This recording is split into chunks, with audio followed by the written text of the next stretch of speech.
Oi pessoal, aqui é o professor Maxwell de História e hoje eu vou dar aula para o sexto ano. O assunto de hoje vai ser a correção do livro dos capítulos 2 e 3, tá bom? Pegue aí o livro de vocês e abram aí na página 21.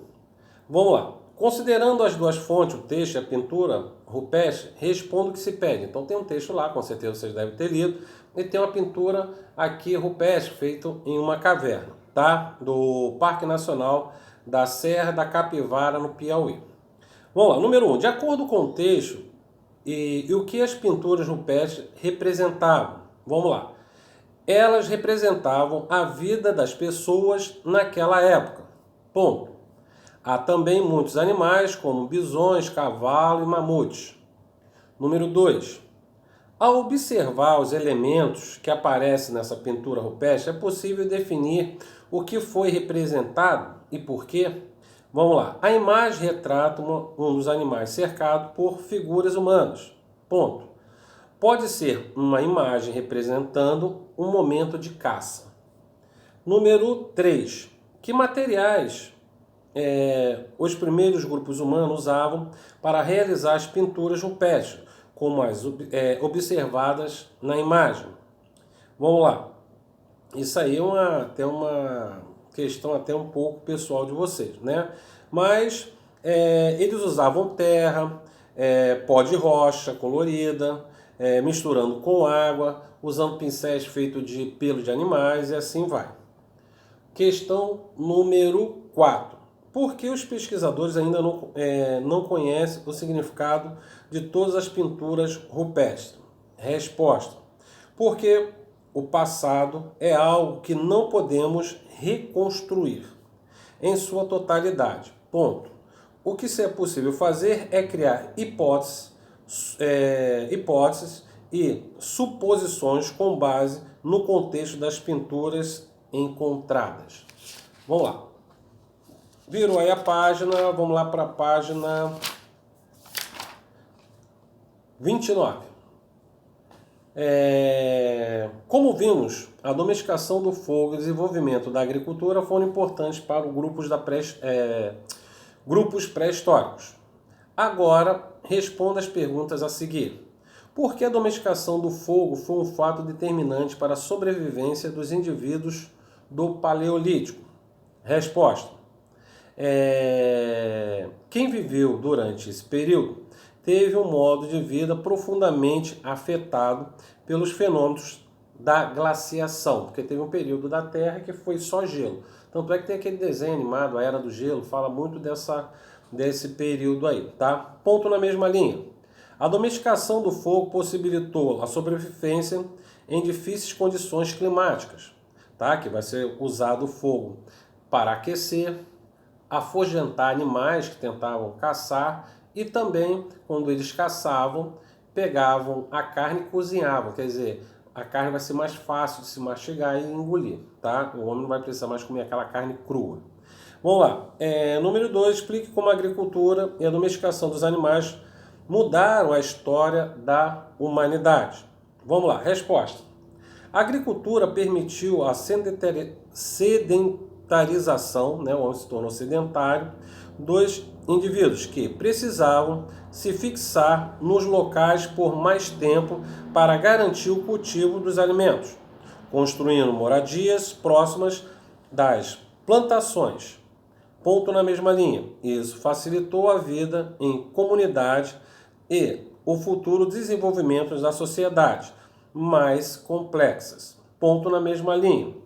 A produção agrícola também permitiu o aumento da população. Página 30 agora. Explique que pintura rupestre explique o que é pintura rupestre e qual era o seu significado para o indivíduo do Paleolítico. Era uma arte que retratava animais, cenas de caças, né, nas cavernas da pré-história. E também eles viam naquilo ali como se fosse uma magia religiosa, tá? E eles acreditavam que isso ajudaria a obter êxito em tudo que eles fizessem, tá? A número 2 é para vocês criarem uma história em quadrinho aí, para vocês, tá? Da vida usem bastante lápis de cor, deixa bem colorido, tá? Não faz só no lápis não, tá? Para ficar bem bonito aí, tá? Vocês vão retratar aí a vida de vocês como se estivesse retratando a vida lá da pré-história. Por exemplo, se vocês vivessem nessa época aqui de hoje, não tivesse como você retratar, como vocês iam retratar aqui nesses quadrinhos? É só fazer o desenho e divirta-se. Vamos lá, questão número 3, página 31. Muitos historiadores da atualidade criticam o uso de expressão pré-história para definir o período anterior à invenção da escrita. Por que eles fazem essa crítica? Vamos lá. Porque a historiografia atual acredita que todos os seres humanos têm sua história, vírgula, mesmo antes de terem desenvolvido a escrita. Vamos lá. Questão número 4. As marcas deixadas pelos seres humanos pré-históricos e os artefatos por eles produzidos têm a mesma validade para o entendimento do seu modo de vida e de sua história que os documentos escritos produzidos pelos homens atual. Então ele está perguntando aqui se os objetos encontrados e os documentos escritos atualmente é válido, né? Justifique sua resposta. Sim, claro que é válido.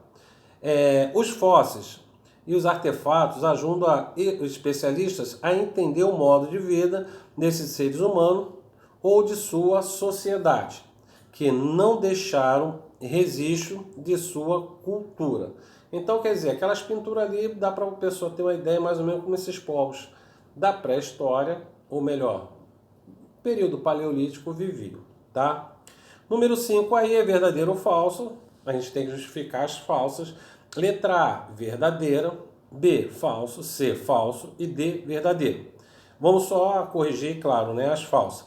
A agricultura é a organização das pessoas nas aldeias, impediu o crescimento populacional e a produção de maiores quantidades de alimento? Não, ao contrário. Quando o homem se torna sedentário, ele produz mais alimento, trazendo o que as pessoas vivam até mais. Essa é a resposta. A C. O desenvolvimento da metalurgia dificultou a realização de comércio entre diferentes aldeias? Claro que não. A metalurgia vai ajudar em tudo, até na produção de alimento. E, aumentando a produção de alimento, vai começar a nascer também os comércios. O comércio, tá? No início é por escambo, porque é troca, né? Escambo quer dizer que é um comércio através de troca, tá? De um alimento por outro, um objeto por outro, tá? Um objeto por um alimento. Então, quer dizer, eles desenvolveram muito mais, tá? Vamos lá. Número 6. Identifique semelhança e diferença entre a comunidade paleolítica e do Neolítico quanto ao desenvolvimento tecnológico e as descobertas fundamentais para a sobrevivência humana. Vamos lá. A semelhança é que o Neolítico manteve, né, os hábitos que eram praticados pelos paleolíticos, como caça, pesca, coleta de frutas, né, na natureza. Esses hábitos, mesmo se tornando sedentário, mas eles não perderam, tá? A diferença, tá? A diferença é que agora o Neolítico ele vai criar animais, cultivar alimentos e além de produzir objetos, tá, de pedras polidas. Por quê? Porque o Paleolítico é conhecido como a Idade da Pedra Lascada e o Neolítico a Idade da Pedra Polida, tá? Vamos lá, número 7. Quais são as teorias que explicam a chegada humana ao continente americano? Vamos lá. Resposta. A teoria do Estreito de Bering, segundo o qual o local teria congelado e permitindo sua travessia, e a teoria da travessia do Pacífico. Então, quer dizer, entre a Ásia e a América existe um estreito ali. Falaram que aquilo ali congelou na época glacial e o homem pode ter passado por ali. Tem como provar isso? Não, mas é uma teoria, tá? E outra teoria é a navegação de barco ali, pelas ilhas ali do Pacífico até chegar aqui à América. Questão número 8. Por que algumas teorias não são mais válidas de acordo com os pesquisadores? Foi o que eu acabei de falar. O Estreito de Bering é uma teoria que muitos historiadores não aceitam, tá? Acha-se um absurdo ter congelado aquele estreito ali e o homem passado por ali. Tá? Eles aceitam mais, de repente, a teoria de o homem ter conseguido aqui através de embarcações. Tá? Vamos lá. Agora vamos para a parte 3 do livro. Tá? Capítulo 3, abram lá na página 40, tá? E vamos lá. Considerando o código de Hammurabi, responda. Hammurabi reuniu antigos costumes e preceitos dos povos da Mesopotâmia e o transformou em um código de leis. De que questões esses códigos tratavam? Suas leis eram aplicadas da mesma forma para todos os membros da comunidade? Justifique sua resposta. Vamos lá, resposta. O código tratava-se de questões relacionadas à família, à propriedade, ao comércio, à herança, ao adultério, tá? E à escravidão também. Agora, as leis não eram aplicadas conforme deveria de ser para todos, certo? Dependendo de qual era a posição social da vítima ou do infrator, tá? Isso parece que até que não mudou muito não, né? Mas a gente vai ter uma resposta aqui que vai chegar mais ou menos nessa ideia. O Código de Hammurabi é também descrito como a Lei de Talião, pautada na ideia de olho por olho, dente por dente. Ou seja, apenas por um crime deve ser equivalente ao crime cometido. Atualmente as leis são aplicadas dessa forma? Explique. Não são aplicadas dessa forma. Hoje as pessoas são o quê? Elas cometem o crime, né? Elas são presas, são julgadas, ou elas conseguirem provar a sua inocência, elas vão ser libertas. Se elas foi provado que elas são culpadas, elas vão ter que cumprir uma pena, tá? Não tem mais esse negócio aí de olho por olho, dente por dente. Qual é a importância da lei para uma sociedade? Vamos lá. Resposta. As leis são criadas para ordens sociais com base em determinados valores, costumes e traços culturais. Claro que muitas leis são praticadas às vezes em alguns países, não é praticada aqui no Brasil. Algumas leis que às vezes são praticadas aqui no Brasil não são praticadas em outros. Por exemplo, no Brasil não tem pena de morte, mas na China, por exemplo, se for provado lá que o cara realmente for julgado e merecer morrer, eles matam. Então tem pena de morte. Aqui no Brasil já não tem mais pena de morte. Já teve, tá? Mas hoje em dia não tem mais. Letra D. Em sua opinião, qual foi a mais importante contribuição dos mesopotâmicos para a humanidade? E por quê? É uma resposta até pessoal de vocês, mas vocês podem botar aí a escrita com uniforme, os códigos de leis, tá? E outros. Estou dando só uma ideia aí de 2 que pode ter mudado. Vamos lá, agora vamos falar um pouco aí do Egito, página 43. Outro verdadeiro ou falso, tá? E a gente justificar os erros aí.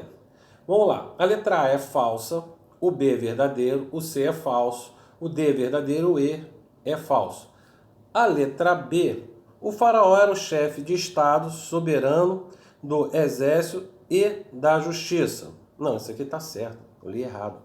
Letra A, né? Os escribas integravam a classe menor privilegiada do Egito. Não, eles tinham bastante privilégios, né, na sociedade. Eles eram bem reconhecidos pelos seus valores, ainda mais por saber escrever. Então ele era importantíssimo para a sociedade do Egito antigo, tá? Então é falso. Letra E. No início da sua formação, a civilização egípcia sofreu muito por se encontrar no meio do deserto, longe dos rios. Não, é errado. O que vai formar a sociedade egípcia é o rio Nilo. Apesar que existe o deserto de um lado, o mar vermelho do outro, tá? E o Egito e o Nilo passa ali no meio, tá? Então o pessoal falava até que o Egito ele tinha um privilégio de ser protegido pelo deserto e pelo mar vermelho, tá? Mas mesmo assim, pela história que a gente estudou, alguns povos vão invadir o Egito sim, tá? Vamos lá, continuando aqui a nossa correção. Vamos lá para a página 48. Explica o significado do termo crescente fértil. Crescente fértil é aquela região onde pega o rio Nilo, pegando ali o rio Jordão, o rio do Tigre e Eufrates, ali na Mesopotâmia, certo? E faz um formato de uma lua crescente. Então, eles apelidaram aquela região de crescente fértil, tá bom? Vamos lá. Como os antigos moradores da região crescente fértil garantia a sua sobrevivência? Primeiro, as sociedades eles vão formar próximo a rios, tá? Na qual eles vão começar a plantar por causa da água e também vão conseguir domesticar mais animais porque tem água próxima. Então eles vão desenvolver as plantações nessas regiões. Por isso, né, que o crescente fértil para a sobrevivência desses povos que se formaram próximo a rios, eles começaram a criar suas cidades. Vamos lá, na Mesopotâmia, letra número 3. Na Mesopotâmia, qual era a relação entre a ciência e a religião? Resposta. O estudo dos astros era visto como uma forma de comunicação com os deuses. Ponto. O estudo da medicina estava ligado à crença que as doenças eram resultado de ação de espíritos malignos. Engraçado que tem gente que acredita nisso até hoje. Vamos lá, número 4. Com base em seus estudos sobre a Mesopotâmia, relacione o item a seguir com a descrição apresentada. Letra A, escravo. B, rei. Letra C, trabalhadores livres. D, funcionários do rei. E E, sacerdote. Então ficou assim, C, E, A, B e D, tá?